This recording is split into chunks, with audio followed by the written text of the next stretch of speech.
এটি হচ্ছে তুলা গাছ। আর একটা তুলার ফল থেকে যে এত পরিমাণ তুলা হতে পারে সেটা আগে না দেখলে বুঝতেই পারতাম না। তুলার ফল থেকে জীবনে এই প্রথমবার তুলা সংগ্রহ করলাম। সারা বিশ্বে তুলা একটি অতি গুরুত্বপূর্ণ আঁশজাতীয় ফসল।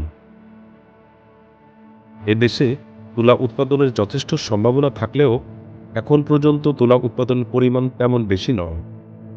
তবে আশার কথা হচ্ছে বাংলাদেশে তুলা উন্নয়ন বোর্ডের সক্রিয়তায় বর্তমানে তুলা উৎপাদনের জমির পরিমাণ দিন দিন বেড়েই চলেছে।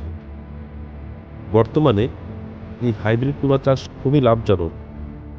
2 বিঘা জমিতে তুলা চাষে 1 লাখ টাকারও বেশি আয় করতে পারেন কৃষকরা, যা বর্তমান বাজারে অন্যান্য ফসলের তুলনায় খুবই লাভজনক।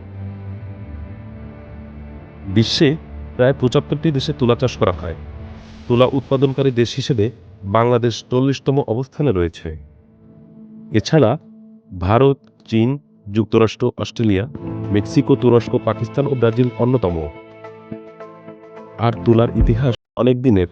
ব্রিটিশ আমলের আগ পর্যন্ত বাংলাদেশের ঘরে ঘরে কার্পাসের চাষ হতো। চরকায় সুতো তৈরি হতো, তাঁতিরা কাপড় বুনে দেশের চাহিদা মেটাত।